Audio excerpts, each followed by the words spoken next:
We set up a project a couple of years ago to work with the most sustainable city region in the UK. And after quite a long process, we decided that the place for us to be based would be in Bristol.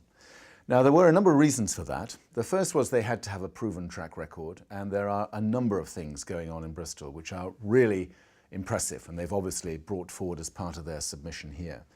There had to be a real potential for change. And actually, since Bristol was shortlisted for the award, it came top of our Sustainable Cities Index. Now, that doesn't mean to say there aren't massive problems in Bristol. There are, like most cities in the UK, there are some really tough challenges ahead. That means you've got to have political will. And one of the reasons why we felt that Bristol would be the right place to work is that the political will now is very strong. Bristol knows that success in this agenda is absolutely critical to everything else that it wants to do in the city and in the wider city region. And I have no doubt that Bristol is going to prove just how much it's got to offer people across the entire region and much more broadly than that. I'm Managing Director of Watershed Media Centre, which is a recycled former dockside warehouse, now a hub for creativity, innovation and radicalism. Bristol really is the capital of radical. It's a place where people just get together and make things happen. So many movements have come out of this town. And it's all about individual action leading to collective action, galvanising people on the ground, making things happen in neighbourhoods that spill into the next neighbourhood, that take over the city. And I think it's that real balance of a population that is active, that cares, that wants to make it a city that is constantly learning and constantly innovating. We're in the process of building a very large new hospital, and we aim for this to be the greenest hospital in the UK, and we've set a really low target in terms of gigajoules per 100 metre cubed, and we've also got a very high percentage of recyclable materials going into the build. That will be a new first for the NHS, and so we will be pioneering techniques which the Department of Health will want to be learning from us and disseminating throughout the rest of the NHS. Archimedia is a youth-led project run by young people to make an environmentally friendly building for the community to use. Hi, my name is Davina Froome. This is the Norwest Media Centre in Bristol.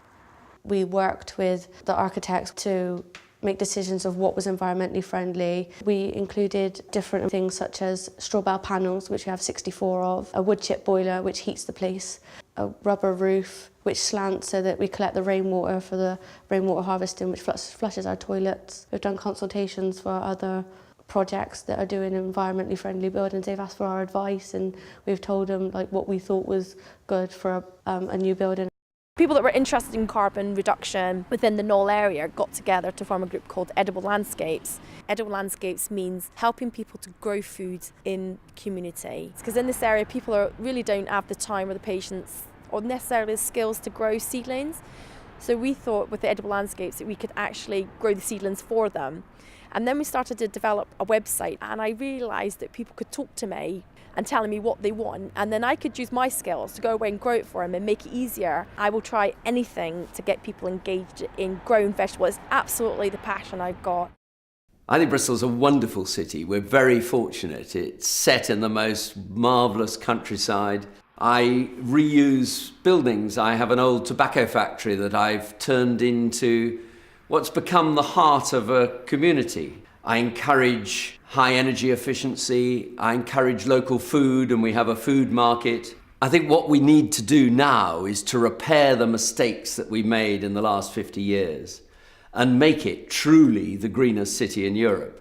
We can only do it if we get a collective vision in this city, and I think there are so many people signed up to do that. I'm a great fan of some of those other cities that are on the shortlist. If we win, I would hope that we will work with some of those cities to learn from their great experience. And I'll also say I don't think there'll be any city that has the determination to improve as much as we are determined to.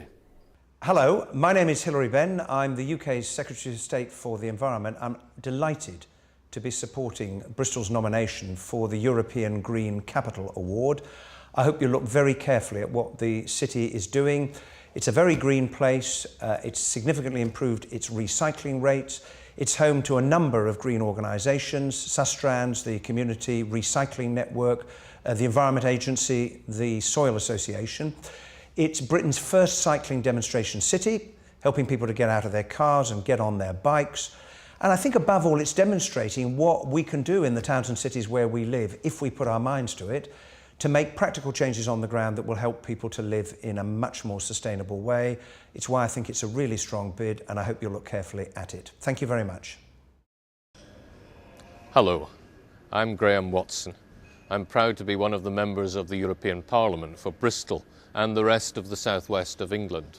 One of the things we lack in the United Kingdom is the kind of national framework for sustainability that many countries have, which means that the onus is on local authorities. And here in Bristol, we've managed to put together a superb team of people with the right policies to drive ahead the green agenda. In Bristol, I believe, we have a model for other cities, and I think Bristol's experience is one of which Europe and the whole world can be proud.